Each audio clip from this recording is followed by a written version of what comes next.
Hello students, હું છું Ashish sir અને આજે તમને શીખવવાનો છું પાયથાગોરસનું પ્રમેય. તો પાયથાગોરસનું પ્રમેય તમને એક્ઝામમાં વારંવાર પૂછાય છે, 4 માર્કમાં પૂછાય છે, એટલે તમે બરાબર ધ્યાન આપજો, શીખી લેજો આમાંથી અને તમે તમારા 4 માર્ક પાકા કરી લેજો. બરાબર છે? એટલે હવે તમને પાયથાગોરસનું પ્રમેય કેવી રીતે પૂછાય છે એ હું સમજાવું છું.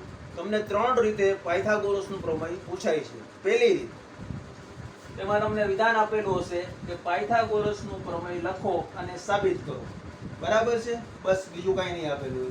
બીજી રીત કે કાટકોણ ત્રિકોણમાં, એટલે કે આપણે અહીંયા પહેલા કાટકોણ ત્રિકોણ દોરી લઈએ.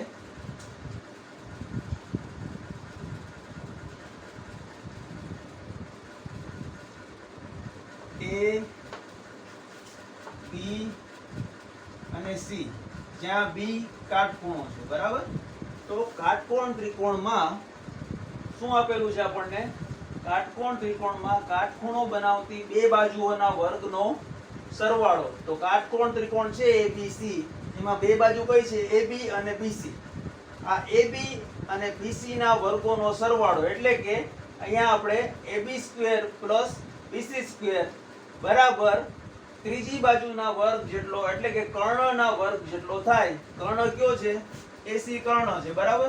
તો કાટકોણ ત્રિકોણમાં કાટખૂણો બનાવતી બે બાજુઓના વર્ગોનો સરવાળો ત્રીજી બાજુના વર્ગ જેટલો થાય. એ કેવી રીતે તમને પૂછાશે? ત્રીજું તમને એવી રીતે પૂછાશે કે ત્રિકોણ ABC માં ખૂણો B કાટખૂણો છે. બરાબર છે? ખૂણો B કાટખૂણો છે. તો સાબિત કરો કે AB² + BC² બરાબર AC². આ 3 રીતે તમને પૂછાઈ શકે છે. આ ત્રણેયનો જવાબ એક જ છે, એટલે તમારે સાબિતી એક જ આપવાની છે, જે હું તમને હવે સમજાવું છું. તો સાબિતીમાં સૌથી પહેલા આવે પક્ષ. પક્ષમાં શું હોય કે જે આપણને આપેલું હોય તે આપણે પક્ષમાં લખવાનું હોય. આપણને શું આપેલું છે કે આ વિધાન જો ત્રિકોણ ABC માં ખૂણો B કાટખૂણો છે, એ આપણને આપેલું છે. તો અહીંયા આપણે પક્ષમાં લખશું કે ત્રિકોણ ABC માં ખૂણો B કાટખૂણો છે. બરાબર? હવે એના પછી આપણે લખશું સાધ્ય. સાધ્યમાં શું લખશું? તો સાબિત શું કરવાનું છે? AB² + BC² બરાબર AC². તો સાધ્યમાં આપણે લખશું AB² + BC² બરાબર AC². હવે આપશું આપણે આની સાબિતી. તો સાબિતીની શરૂઆત હંમેશા પક્ષથી થાય. તો પક્ષમાં આપણને શું આપેલું છે કે ત્રિકોણ ABC માં ખૂણો B કાટખૂણો છે. બરાબર છે? આવું આપણને આપેલું છે. ત્રિકોણ ABC માં ખૂણો B કાટખૂણો છે. હવે આપણે એક રચના કરશું. શું રચના કરશું? તો ત્રિકોણ ABC માં B ઉપરથી AC કર્ણ ઉપર આપણે એક લંબ દોરશું. બરાબર છે? કે જે અહીંયા બંને જગ્યાએ કાટખૂણા બનાવશે. તો અહીંયા આપણે લખશું કે BC રેખાખંડ, ત્રિકોણ ABC માં BC રેખાખંડ, BD રેખાખંડ,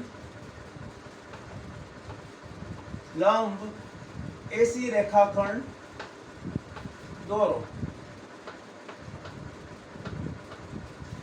ખૂણા B માંથી અહીંયા આપણે BD નામ આપશું. BD રેખાખંડ, લંબ AC રેખાખંડ દોરો. હવે અને જેનાથી આ બંનેમાં કાટખૂણા બનશે. BD લંબ AC દોરો. અહીંયા આપણે લખશું કે આ D બિંદુ છે એ કેના ઉપર આવેલું છે? D belongs to AC રેખાખંડ. તો AC રેખાખંડ. બરાબર છે? D બિંદુ AC ઉપર આવેલું છે. હવે આનાથી આગળ આપણે પ્રમેય 6.7 મુજબ પ્રમેય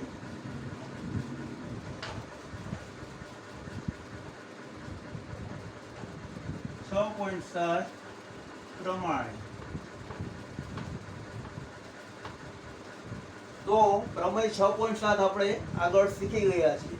એમાં આપણે એવું શીખ્યા છીએ કે કાટકોણ ત્રિકોણમાં કાટખૂણામાંથી જ્યારે કર્ણ ઉપર લંબ દોરવામાં આવે ત્યારે બે ત્રિકોણો બને છે અને આ બે ત્રિકોણો મૂળ ત્રિકોણોને સમરૂપ હોય છે અને આ ત્રિકોણો એકબીજાને પણ સમરૂપ હોય છે. એટલે કે આપણે આ ABC માંથી જે BD ભેદ દોર્યો એનાથી બે ત્રિકોણ બન્યા. કયા બે ત્રિકોણ બન્યા?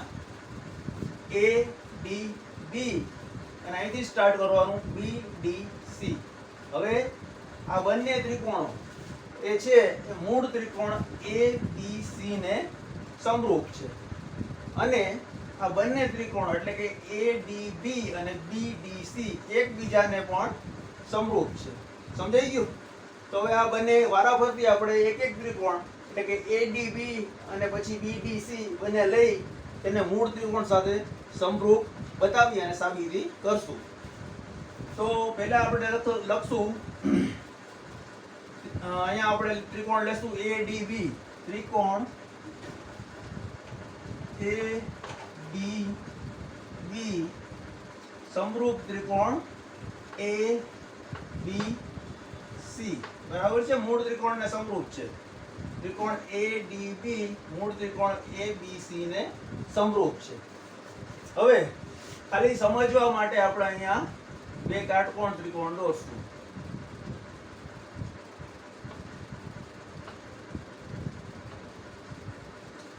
આ છે મૂળ ત્રિકોણ છે A B અને C. જ્યારે આ ત્રિકોણ છે ADB એટલે A D અને B. આ બંને ત્રિકોણો એકબીજાને સમરૂપ છે.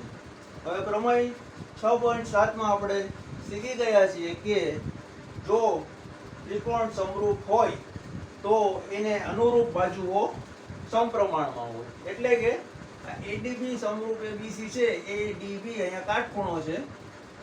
સમરૂપ ABC છે. અહીંયા પણ કાટખૂણો છે. તો આ બંને એકબીજાને સમરૂપ છે તો એની અનુરૂપ બાજુઓ એકબીજાને સમરૂપ થાય. તો એની અહીંયા આપણે બાજુઓ AD છે એ AB ને સમરૂપ થશે. એટલે અહીંયા આપણે લખશું AD ના છેદમાં AB બરાબર. હવે કમ્પલસરી આપણે કર્ણ લેવાનો છે. તો કર્ણ અહીંયા કયો છે? AB. AB ના છેદમાં અહીંયા કર્ણ કયો છે? AC. બરાબર છે?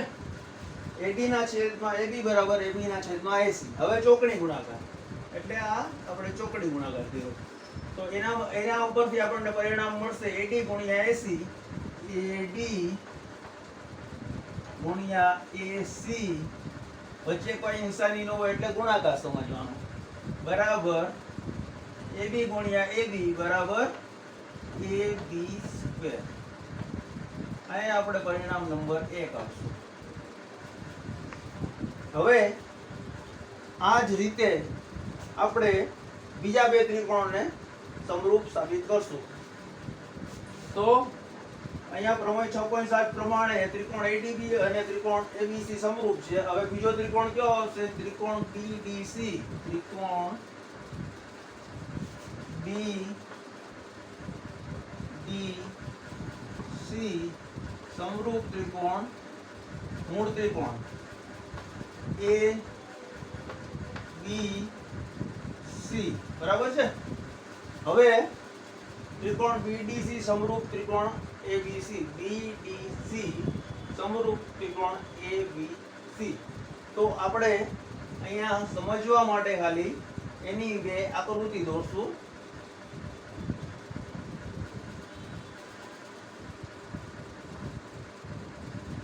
અહીંયા છે B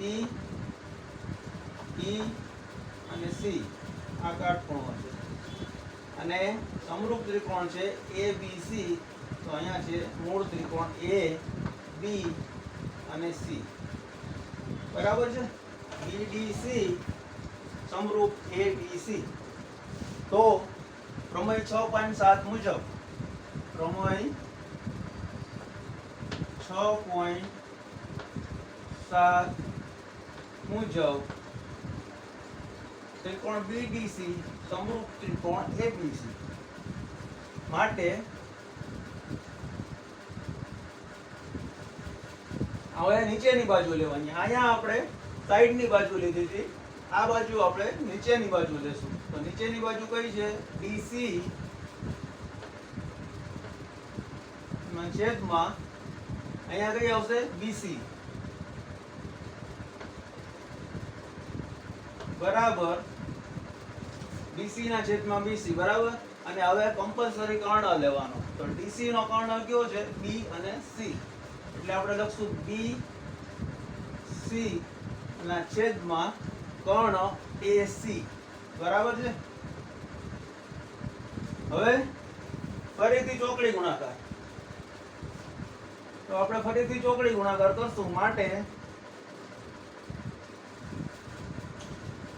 DC ના છેદમાં DC ગુણ્યા AC DC ગુણ્યા AC બરાબર આનો ગુણાકાર BC ગુણ્યા BC BC સ્ક્વેર.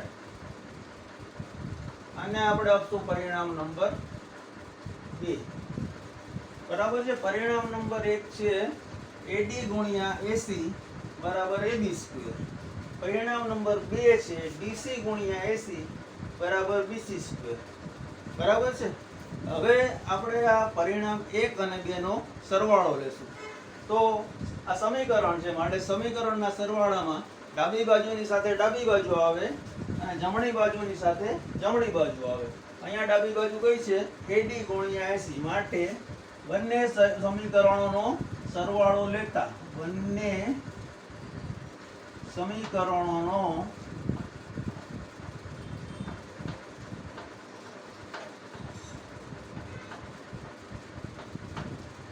સરવાળો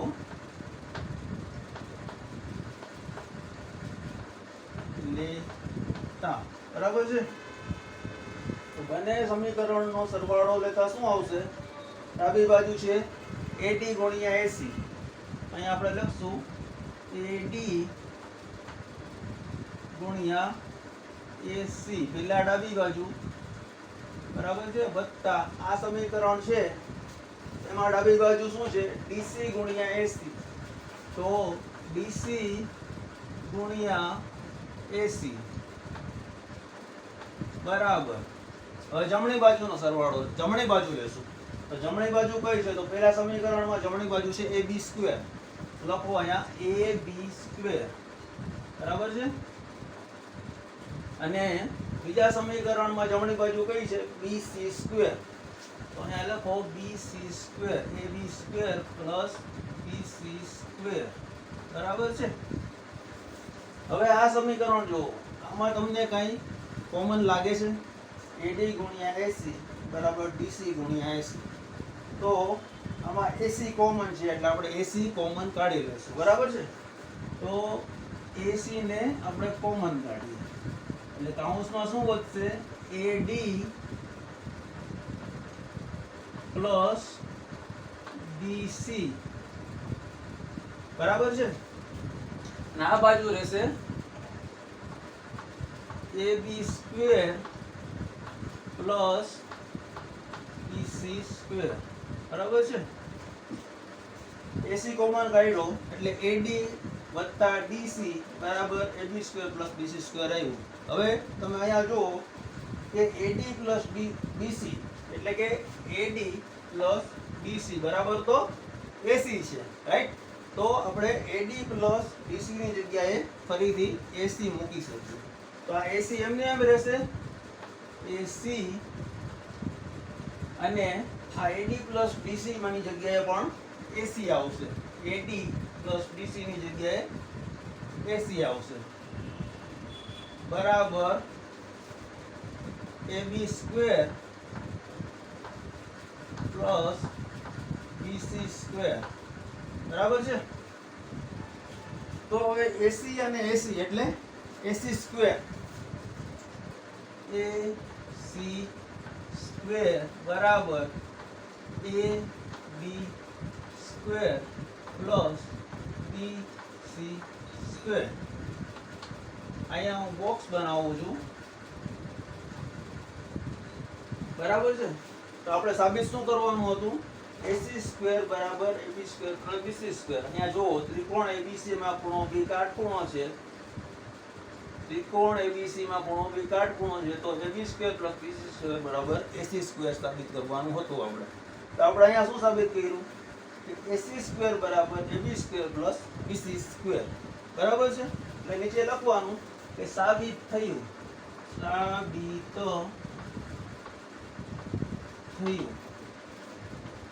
તો હું માનું છું કે તમને આ પ્રમેય વ્યવસ્થિત રીતે સમજાઈ ગયો હશે. એક વખત જોઈ લેજો, બે વખત જોઈ લેજો અને સમજાઈ જાય પછી તમારી રીતે તમારી બુકમાં લખી અને વ્યવસ્થિત યાદ કરી લેજો. એટલે તમારે આખા યરમાં યાદ રહી જશે અને તમે વ્યવસ્થિત તમારા 4 માર્ક મેળવી શકશો. તો see you in next video. Thanks.